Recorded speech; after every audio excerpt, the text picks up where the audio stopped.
All right, good morning once again, and welcome to the Center of Excellence in Migration and Global Studies.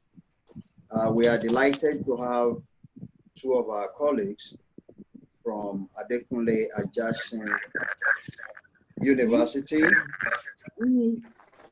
in Akungba, Ondo State. And they will be speaking to us about COVID-19 policy responses and human rights of African Black migrants in CUSA. CUSA, I believe, is Caribbean and the United States. Of course, they will expatiate on what they mean by CUSA. And more importantly, the implications of the situation on international relations between the two continents. If I'm right about Caribbean, but more importantly with Africa and across the Atlantic.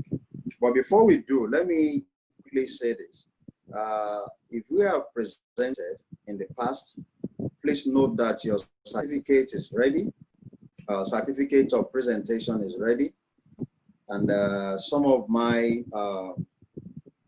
staff will be distributing in your offices. For those of you that are with NOUN, if you are outside NOUN, we are going to mail it. Hopefully by tomorrow, we'll start mailing. A few of you have received, and that is what that is about. So certificate of presentation is available, and then we keep on printing just to appreciate you. There's also the request for each one of us to kindly nominate presenters. You see, we do not force anyone to present, but it would be nice if you share your body of knowledge with us. A knowledge shared is a knowledge for posterity and for development, my opinion. So you are welcome to nominate people, to speak to them and convince them, just like Dr. Aneto has done. I have done that, the Vice Chancellor has done that. Please do nominate people so that we can have a coverage, not only within Nigeria, but outside Nigeria, as we have started with. Our calendar, last but not the least, is filled up until November. I think we have 2 spaces for November. And again, try and be part of it. Thank you very much. I would like to know if the presenters are here. I think, let me see, his name is, okay, Shuaib is here. I will unmute you. Kindly unmute yourself, Mr. Shaibu Tai. And I'm trying to look for Professor Lanre Adeyemi. I don't know, maybe both of you are using the same. Okay, I think I can see Prof now. Oops, okay, I can see him. Prof, also unmute yourself, please. Professor Adeyemi, kindly unmute yourself. Okay, they are both on mute. You have 30 minutes, as is the tradition, to speak to your PowerPoint. I will be scrolling from here.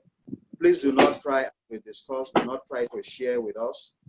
We are sharing, but you are speaking and having, but should we have any technical issues, you just keep on speaking to your paper. I thank you very much for this opportunity to listen to your research. It's a new work being undertaken by the professor and one of his mentees, and we are delighted to have them. I should also say that Shaibu was actually introduced to us by Dr. Udochi, the HOD of political science, and again is in the same tradition that we are calling on us to kindly do that. So Professor Olu Adeyemi is currently the HOD political science and public administration at Adekunle Ajasin University. You are most welcome, sir, and appreciated. And then Mr. Shahibu is a lecturer and a PhD student in the same department. Thank you very much. So you have 30 minutes to present. Good morning, Prof. Good morning, distinguished colleagues. I'm happy to be here, and thank you for giving us your platform to share our thoughts. The paper is COVID-19 Policy Responses and Human Rights of African and Black Migrants in China and United States of America. Implications for Africa-China-USA relations. And it is an honor to present this with my very good brother and colleague, Shaibu Makonjola.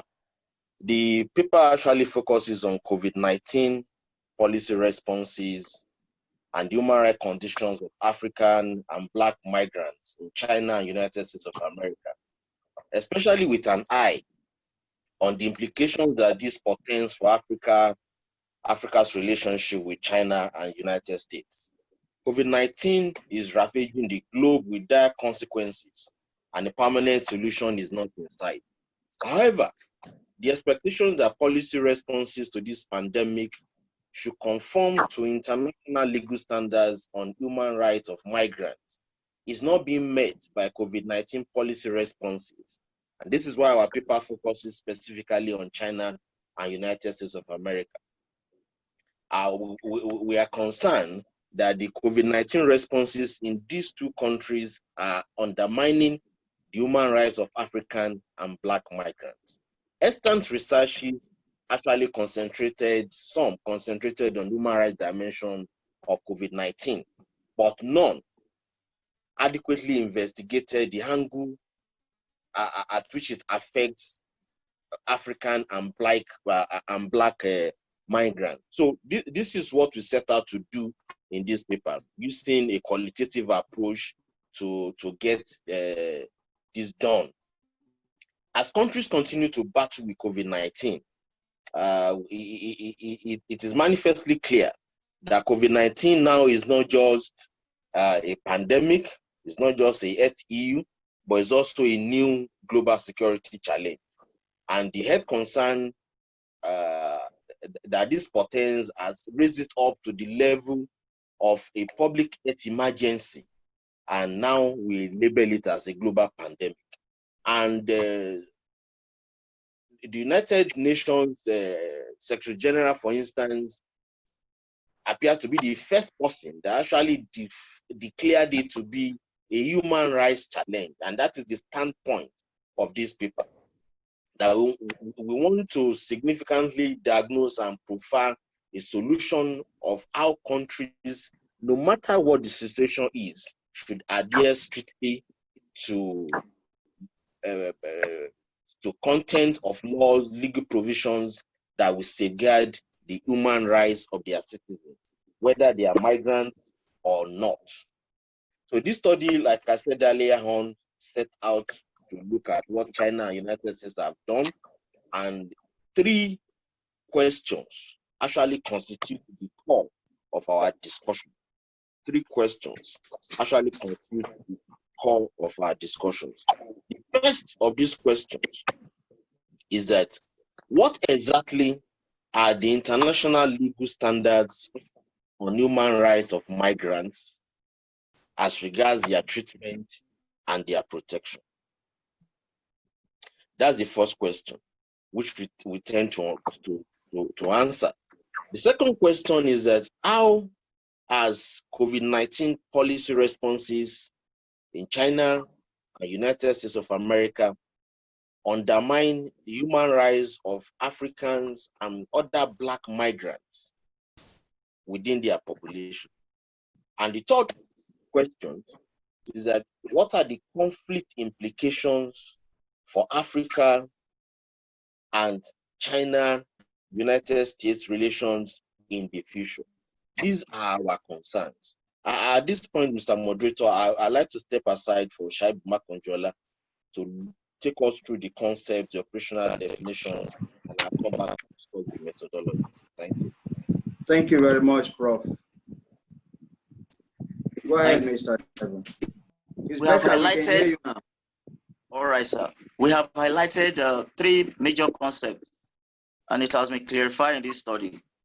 The first one is the concept of COVID-19 and the International Federation of Red Cross and Red Crescent Society, World Health Organization, United Nations International Children Emergency Fund, that is UNICEF, 2020, page 3, defined as a new virus linked to the same family of virus as severe acute respiratory syndrome, types of common cold. Also, Matoko, cited in the United Nations Education, Scientific and Cultural Organization as a new deadly disease and global health crisis, brutally imposing on usual norms such as and confinement, humanity, leading to socio-economic as well as cultural breakdown. For no heat, 2020, it is a disease that has transformed and inspiring various policy responses.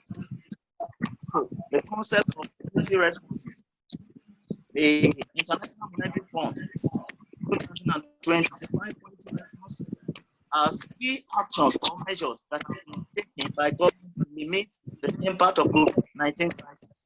These actions or measures include the establishment of testing labs, procuring critical medical supplies, granting microcredit loans to assist business, social relief packages for households to ease lockdown and incoming visitors, repatriation and evacuation of migrants, among others.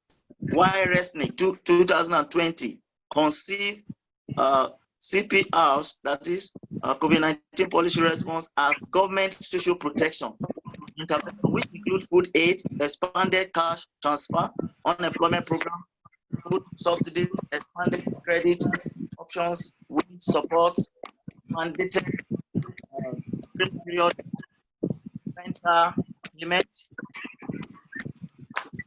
Yes, the concept of migrant. The International Justice Resource Center, IJRC, 2020, categorized migrant in international migrant and internal migrant by the persons who have moved voluntarily within one state of this country, but improving their situation, or who were compelled to move internally within one state. Former, which is international migrant now, are people who have temporarily or permanently who have moved temporarily or permanently across border for the purpose of improving their situation. In connection to COVID-19, the United Nations High Commissioner for Human Rights 2020 identified migrants as persons outside their state at location, settlement, or residence who are likely to face discrimination, exploitation, marginalization, or who may be living and working in fear of being denied their freedoms and human rights. In context of this study, however, African Black migrants are people who have migrated or moved from various African subnations, side work or do business. Sorry, Mr. Makonjola. Yes, sir. Can you please check your audio? It's crashing. We cannot, because we are recording also. It's crashing. The professor's location is so perfect and so please check that, and then let's proceed.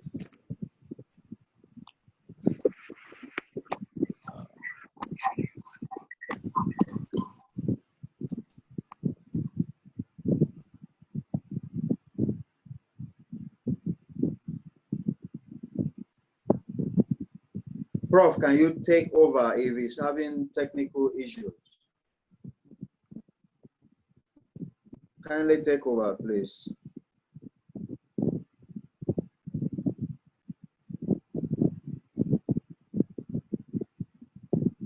Oh, okay. Nice. I've unmute you because you mute yourself, Mr. Makonjola. Can you hear us now?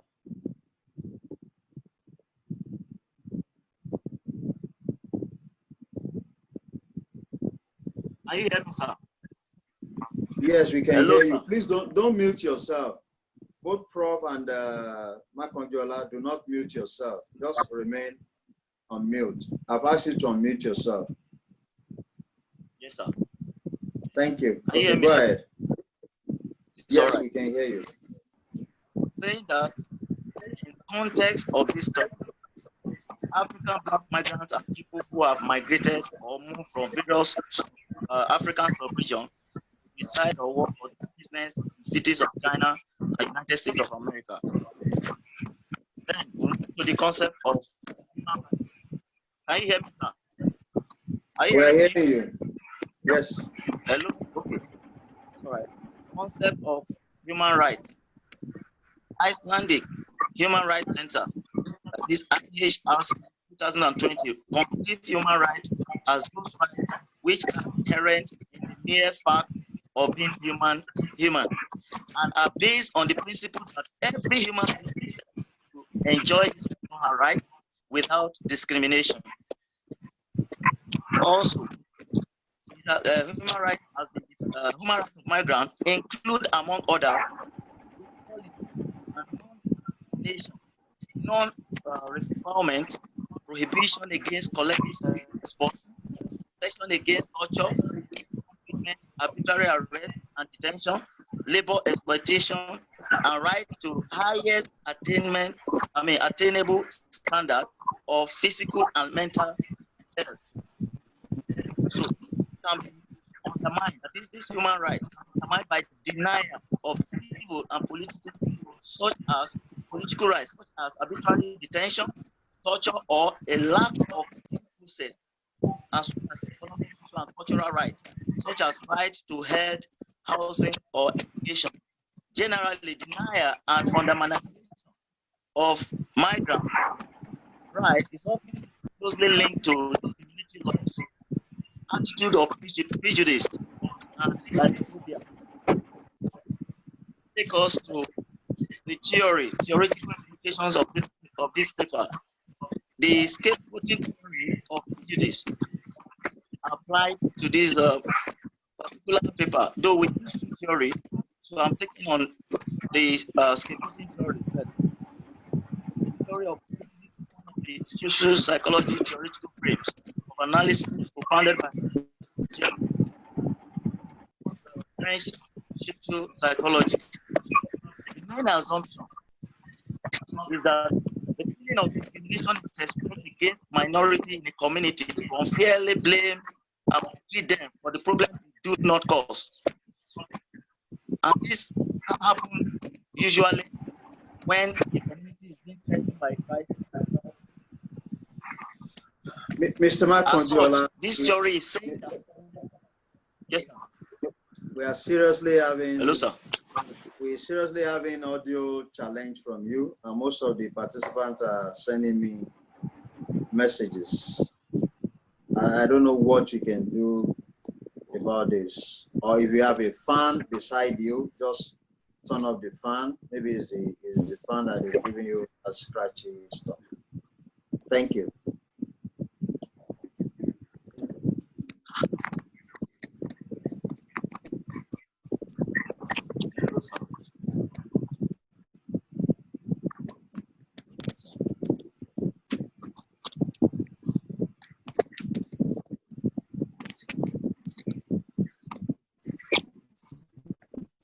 You can proceed. Yes, sir. Hello, sir. Can you hear me now? Yes. Okay. I'm talking about the assumptions of the scapegoating theory. And I've said that the feeling of discrimination expressed against minority in the community to unfairly blame, maltreat them for the problem they do not cause. That is one of the assumptions of the scapegoating theory. And the second one is that this happens when the community is being threatened by crisis. So the scapegoating theory is telling us there is a particular psychosocial defense mechanism called communal aggression arise from this threat and suddenly projected upon the minority, ascribe the cause of the crisis or the threat. So the rationale behind this voting theory is the psychological defense mechanism to deny, discriminate, and shift blame on others because it allowed the perpetrators to eliminate negative feelings about themselves. Hence, it follows that for China to have stereotyped and stigmatized African black migrants, importers and causes of COVID-19 spread, as well as maltreated them under the guise of COVID-19 policy, gives credibility to the scapegoating theory of prejudice, and perhaps the defense mechanism to confuse the international community by blaming the cause of the spread on African black identity to eliminate the negative feelings about Chinese and the global on the global spread of the virus. It equally follows that US have as a defense mechanism blame the high death rate recorded on the African black migrant community to eliminate the negative feelings about the not being capable of tackling the virus to stop the large-scale impact as the world major power. Even though Zawadzki, 1948, observed that scapegoating theory has been criticized for failing to explain why certain minorities are choosing for discrimination while others are favored, the theory well mirrored an understanding on the inhuman and unequal treatment of African black migrants in China, United States. I'm applying this study. The assumption is that human beings possess inherent urge to dominate, as well as an inherent dark side that makes conflict probably inevitable among humans. State prioritize national interest and security above ethical standards. State only advance their interests with little regard for morality and friendship. State authorities are neither constrained by ethical standards nor laws. State authorities often fear today's friend may be our tomorrow enemy, crisis, conflict, or war. It follows, therefore, that the authority in some cities of China and United States disregard for international legal standards on human rights of migrants to undermine and discriminate against African black migrants, despite their relationship with African countries, gives credence to realist position that state authorities are neither constrained by ethical standards nor by laws, but rather advance their own interests with little regard for morality and friendship. It equally follows for China and United States of America,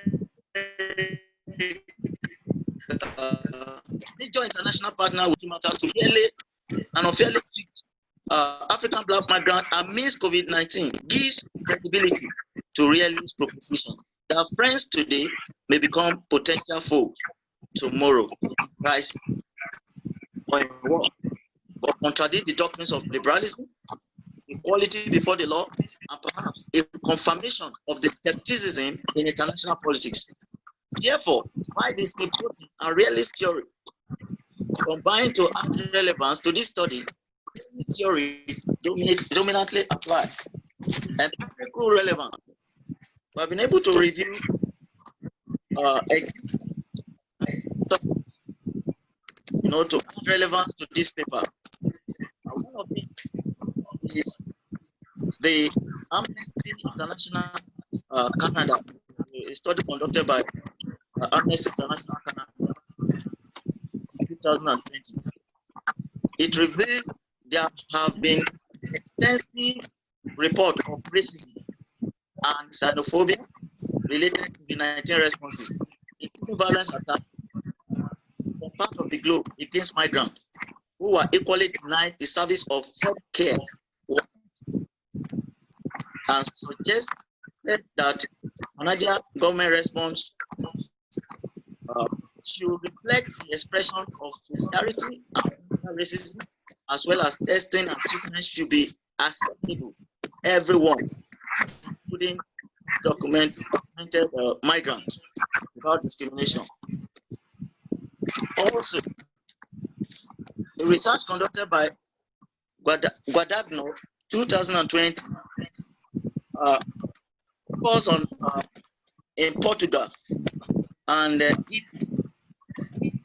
made also that the authority of regularized all migrants, including asylum seekers and irregular migrant workers who have applied for a resident permit before declaring state of emergency, that is the COVID emergency state. While in Belgium, Spain, Netherlands, and United Kingdom, governments released some of these migrants in line with international human rights law. Nevertheless, this equally reveals that there were countless of human rights violations. So, Institute for Human Rights and Business also conducted a study and revealed many thousands of migrant workers that returned to Myanmar, China, due to public policy measures, forced to vacate their premises not without payment and were not covered unemployment insurance and their access to healthcare facility. Hence, suggest that companies with capacity should assist the state government to also protect human rights by providing basic necessities for these migrants. I'd like to move to slide 27 to summarize this empirical review and not to waste time. So, summarily, it is clearing that contributions of Amnesty International Canada, Institute for Human Rights and Business, Human Rights Watch, World Bank, broadly concentrated on the human rights impact of 19 policy responses on internal and international migrants, but in particular did not investigate whether CPR, this COVID-19 policy response, have undermined human rights of African Black migrants and the implication for Africa-CUSA, which makes current research essential and intellectual legislation. So I will stop here for Professor Larry Oluwadeyemi to talk on the methodology. Hello, sir. Can you hear me? Yes, we are hearing you. Hello, sir. We can hear you. Go ahead. I'll stop here. Professor Oluwadeyemi should take up from here. Please. To talk on the methodology. I hope he can conclude, and let him also just conclude, because the audio from your hand has not been great. Thank you very much, Prof. You have the virtual space now.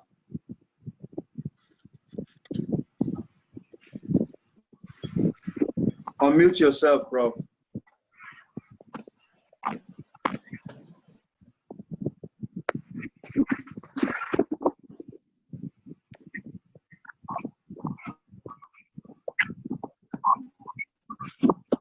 Please unmute yourself. I ask you to unmute. Okay, thank you, Prof.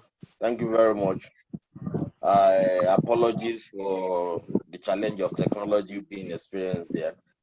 The methodology, I can see we spent 27 minutes already. The methodology. We'll give you 5 minutes. Thank you, sir. The methodology is essentially a qualitative. The study is qualitative. We relied basically on secondary data, and we did a careful content comparison to validate and determine the reliability of the information sourced from all these materials, especially from cyberspace. And the findings are thematically presented and discussed. We use tables, charts, as well as pictorial illustrations where necessary. I think I'll just go quickly to the findings and the discussions. On the first research question that we set out to trash, that is, what are the international legal standards on human rights of migrants, treatment, and protection?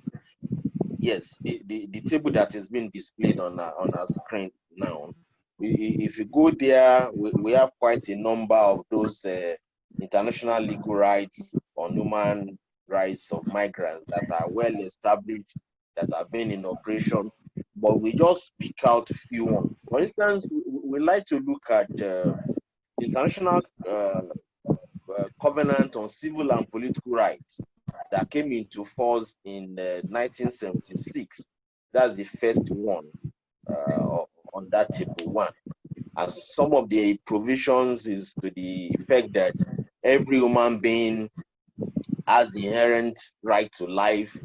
No one shall be subjected to torture or cruel treatment. All persons are equal before the Lord. In this respect, that the law prohibits discrimination of any form. And another one that we look through is International Convention on the protection of the rights of all migrants, workers. But we can see from this first table, okay, maybe I should just look at the question then before we go down. Essentially, then if you look at the second research question too, where we try to look at EU's relating to, I'm talking of table 2 now, Prof. Okay. Table 2.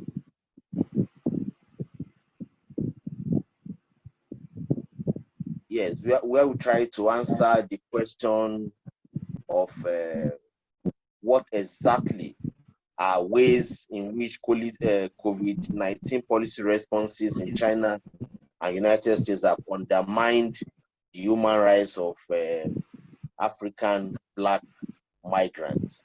Here specifically, we looked at situation in China. We focused on situation in the southern city of Guangzhou province, where we saw a lot of mixed of racial-based COVID-19 containment policy measures that were not favorable to Blacks and migrants. We saw, for instance, a COVID-19 response in Guangzhou that stigmatized Africans and Black people as the importer and the cause of the spread of the COVID-19 virus. We also saw forced eviction. We saw people getting thrown out from their residence, people made to sleep on the street, people denied from entering public facilities, people were forced to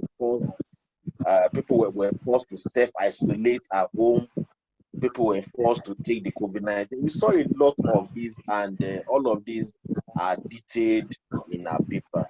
We also, still on that table, you see threat strategies that were adopted to enforce some of these above mentioned ills. People were threatened that their passports would be seized. People were threatened that their visas would be revoked. People were threatened with arrest. People were threatened of deportation. And going on to United States too, we recorded similar issues, especially in New Orleans, in Louisiana, in Chicago, in Michigan. We see that even though before COVID-19 outbreak, there have been a trend where African and Black migrants have been undermined through discrimination and through unequal treatment in terms of socioeconomic and healthcare policies. But this space widened, it grew during this COVID-19, and there were no specific policy responses to accommodate the interests of Africans and the interests of other colored people, black people that have migrated. Then if we move on to table 3, Prof, let's go to before we get to table 3, you see some pictorial evidences of Africans forced out of their accommodation. Prof, please go down to that slide. Yes, Africans forced out of their accommodation. Yes, that is it. Africans forced to sleep on the streets after being forcefully ejected from their premises.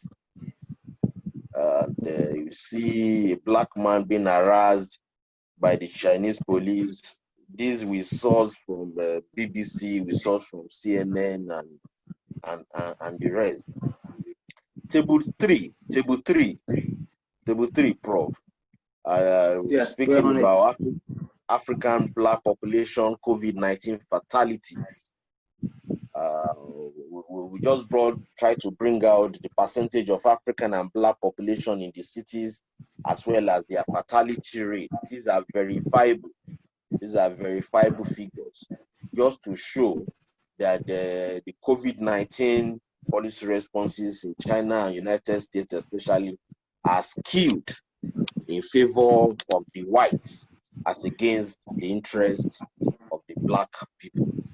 Then we move on to look at the conflict implication for Africa, China, USA relations. To look at the conflict implications. Initially, I read out the 3 questions that we raised, but especially on research question 3, which concerns the implications for Africa, China, USA relations now and in the future. In the future, meaning the post-COVID era. First and foremost, China and USA have been Africa's top mutual partners. Nobody can run away from that reality, especially in economic, security, health, agri, just name it, whatever they have been there. China trade relations is on the increase, have been on the increase. USA Africa trade relations have been on the increase. There's a figure showing that there. We're seeing projects, we're seeing jobs that are being created by the intervention of USA and China in Africa in terms of FDI, foreign direct investment. But it is of serious concern that all of this may end up as just being diplomatic hypocrisy of some sort, if now that Africans and black people that are in the diaspora, especially those in USA and China, are being treated unfairly, are being treated unequal with citizens of those countries. These are major concerns, but there's figure 3, which I would like Prof to please project. Figure 3, which is talking about the conflict implications for Africa, China, USA relations. Yes, figure 3, down, sir. Figure 3. Okay. Yes, we try to bring it out. Try to round up in 2 minutes, sir. Okay, Prof. Let me go for the benefit of our listeners. Figure 3 is there, just trying to see that if these policies continue, then what will likely happen to our relationship. And when I say our, referring to Africa's relationship with the rest of the world. Then we move on to say that, well, what we are trying to do is just to identify the compliance of China and USA, especially to international legal standards, especially in the situation that the world has found itself. And we moved on to recommend expressly that the best approach to resolve this matter will also be for the African Union to step up its game, that we cannot just shut our mouths and allow our citizens to be maltreated out there, and that Africa should equally not think of reparation of the citizens of this country as some have suggested, because retaliation may not go well for all of us. But that Africa must speak up, that our leaders must speak up, and that China and USA especially should, as a matter of urgency, try to obliterate all these racial policies that are continually neglecting and making African and Black migrants to be vulnerable to the increasing COVID-19 policy responses. Thank you very much for your attention. Thank you very much for the presentation. I think it's been quite informative, educative, and there's a lot to really discuss in the next 15 or 19 minutes that we have. 19 minutes. While I'm waiting on our, sorry, who is this E? Who is E? Somebody is signing in as E. Kindly, I'm not unmuting. Can you put on something on top? Maybe a singlet or a shirt, so that I don't put you in the room. You are not compliant in terms of dress. Thank you, sir. I think he's one of the visitors that joined us. Having said that, as you signify, you go to chat to let me know whether you would like to ask a question. I have Dr. Uzoma. In fact, use the emicon of the hand because I cannot scroll all over to identify people. So the first person that will speak after I do will be Dr. Uzoma Amos, I believe. But I have the following comments that are also in form of question for the presenters. And I'm wondering why you choose to merge, as it were, US and China in this context. Of course, we cannot talk about the pandemic without mentioning its origin and then a superpower that has really not managed the situation, in my opinion, fairly and better in terms of international relations. But I'm wondering whether you think it is ideal or you want to separate and do two papers in the long run. The second thing is, what do you mean by credible media? Oh my God, I have to put E in where is that E? I have to put him in this thing. He just stood up and he is really not in compliance. Let me see if I can. I have to put him, I'm sorry, I have to put him in the waiting room so we won't see him again. I put him in the waiting room. He stood up and he wasn't really in compliance. Thank you. Sorry for the distraction. I want you to explain to us what you mean by credible media as part of your sources. Okay. And lastly, when you talk about Africa, are you talking about Africa in the context of African Union to come up with a policy? Because as you know, we have, is it 53, 54, depending on the political group you belong. And you're thinking of different African approach and policies towards China and towards the United States. So you may want to please explain that. I'll give the space rather to Dr. Uzoma. Let me try to unmute you. Is it Uzoma? I think so, yes, Amos. Please unmute yourself, Dr. Amos. I've not seen anyone raising up their hand or sending me a text that they would like to ask questions. Dr. Zoma, please, Dr. Amos, go ahead. Thank you, Prof. Good day, everybody. We can hear you. Put your mouth to the mic, please. Yes, mine is a minor observation. Okay. Hello, sir. Can you hear me now? We are hearing you. We're hearing you. Go ahead, please. Okay, thank you, Prof. Thank you, everyone. Thank you, the presenters, for the paper. I was just worried somehow.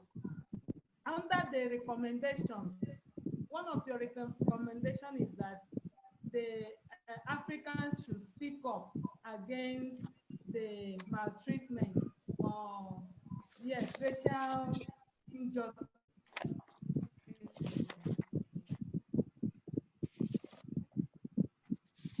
So, Doctor, if I can hear her properly, for the presenters, she is concerned about the rationale for Africans to speak up. What exactly do you mean? Okay, I believe that is a question. Do I have any other person that would like to ask question or comment? I do not see any hand. I'll scroll down and I'll look at the chat. So, Prof, you can respond, please. Thank you very much, sir. And thank you very much for the comment. One of the elementary things we're taught at the graduate school is that if you make a presentation and people just clap for you and leave, that you have not said anything.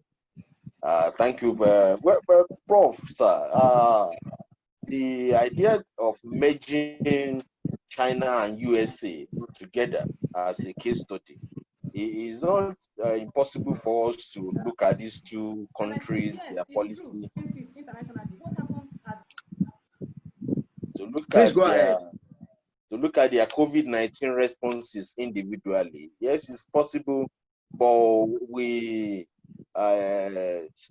something that I think was largely left out was the various altercation that have come out of these two countries, especially in terms of accusations and counter accusations of how COVID-19 came to be in the first instance. But I will take, I've taken a mental note of that. We can actually separate and look at China explicitly and look at USA on the other hand. But so that the study will not become unnecessarily unwieldy and we can have a sharper focus. The idea of credible media is born out of just our own way of expressing the fact that we are not just harvesting information from the media space. That we are looking at well-established media platforms that are well known for releasing information that are credible, that are verified. And on the issue of Africa, yes, we think that we need a continental response. For a very long time, Africa seemed not to have been on top of responses that have to do with African citizens outside there. Yes, we can talk about Nigerians in diaspora, we can talk about Beninois in the diaspora, but I think it will carry much more weight if we start thinking about the fortunes of Africa in the collective. This will likely help the international community to also give us more respect, much more reference in the global space. The earlier we start seeing Africans as one and start pushing for continental interests out there, the better it's likely going to be for us. And for Dr. Amos, yes, I think it's also, the question is quite close to the third question of Professor Tijani, talking about saying that Africa should speak up. Yes, the Africans should speak up. Now, if Nigeria is out there by talking about bad treatment to our citizens, Ghana is there doing same, South Africa is there doing same. We discovered that these things, these piecemeal responses seem not to go a long way to make difference in the response, in the type of global responses that we are likely going to give. That is why we are recommending that the African Union should raise its voice in the international community and speak up for the way Africans are being treated unfairly with reference to COVID-19 policies, and as shown in this paper by China on the one hand and by United States of America on the other hand. Thank you very much, Prof. And I think I would like to come to your location to to present in the nearest future. Your audio is so clear, uncompromised, and maybe Mr. Shaib did not pay homage to the Akumba of Akumba, and that is why he got thank you very much. I think we still have about 10 minutes. I have asked Dr. Udochi, who is in their field, that is the presenter's field, to make a comment. I do believe I've asked her to unmute herself if you're still there. And if Mr. Makonjola, if you have further comments in addition to what Prof has just said, please do. I've also asked Dr. Yebode to make comments. I've asked you to unmute yourself, sir. Okay, so Udochi, Oyebode, in that order, and then Mr. Makonjola can respond, as well as Prof. I don't think Professor Emeritus, we thank you, sir, for being with us again, always. I don't think he has any comment for you. Professor Kagbare, I saw him. I'm not too sure if he has. And then Dr. William, Emina Williams. So, and then we can round up. Thank you very much. In that order. I've asked you to unmute yourself, please. The people that I just called.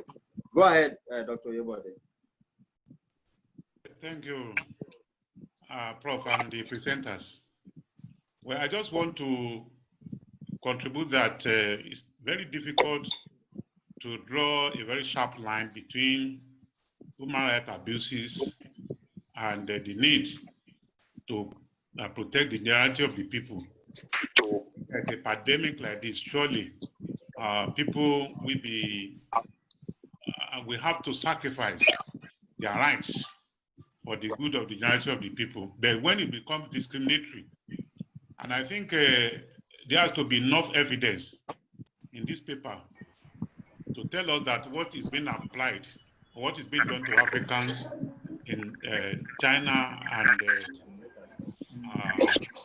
America is discriminatory, and that people in the same context who are not Africans are also undergoing the same process. For example, if people are being forced to test, like you want to travel, you have to be forced to test so that your whole situation does not affect innocent people. So I think in that situation, we must be able to establish the fact that what is being done to Africans are not being applied to indigenes, so to say. Thank you. Thank you very much. Professor Kagbare.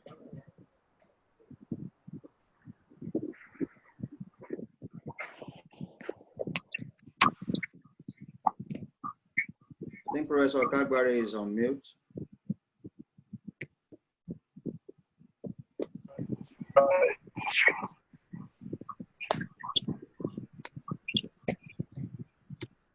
Dr. Akujobi, I ask you to unmute yourself.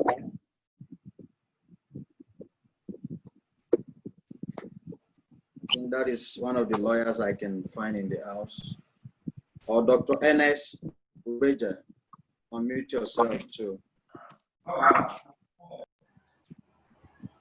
We have 6 minutes, and I'm also showing you some of the certificates that are ready. In fact, all of the certificates are ready.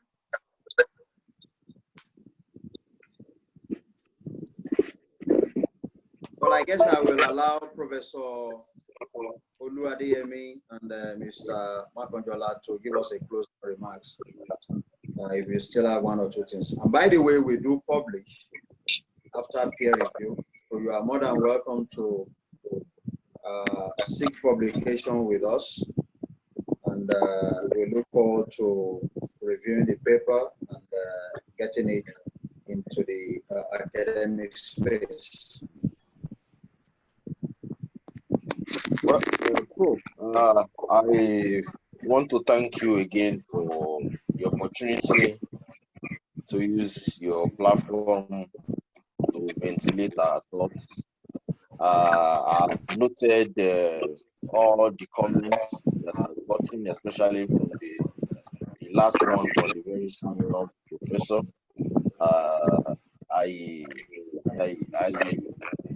I don't want to start another round of debate again, but we look at the EU, especially maybe we have to bring out some of the other maltreatment or abuses, so to say, that doesn't have to do the EU of testing.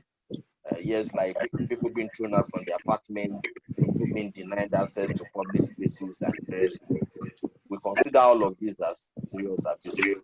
But above all, we look at the paper again, especially to bring out to fore that if China on the one hand, United States on the other hand, we do this discriminatively, then it means that all the attention they claim to have been given to us in Africa are born out of hypocrisy. Prof, I thank you very much for this opportunity. We work the paper and we'll be glad if you give us a space to also publish our ideas. Thank you very much. Thank you very much, Professor Oluwadeyemi and Mr. Makanjola. We deeply appreciate you for sharing your knowledge without charging us. This is what the academia is about. I think it's been a wonderful paper, rich in context and in narrative. And I think it will definitely be of benefit to policymakers. We look forward sincerely to having it peer reviewed and by His grace, have it as one of the articles in our maiden journal or as an occasional paper, depending on your choice after peer review. I would like to thank each and every one of you, but most importantly, again, Professor Emeritus Godwin Sogolo for being there with us and for being our mentor, and is also the resident distinguished professorial fellow for this month. We have also initiated that, so he's a pioneer distinguished professorial fellow. And Baba will be sharing with us shortly his experiences, and I believe we will do it in the African way. Just we are going to shock you. The presentation will be the African way. If you are not a student of history, start to learn history.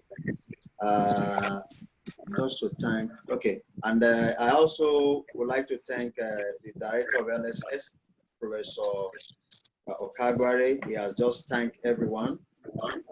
He is also a regular. And of course, more importantly, all the fellows in the Center of Excellence in Migration and Global Studies. Dr. John, you have been always on top of it. I appreciate you, being on time. And all the fellows, the current fellows should please wait, do not sign out. If you are a current fellow, you know yourself. Just don't sign out while I bid bye-bye to everyone. Thank you very much. Stay blessed and stay free. Be safe. Bye.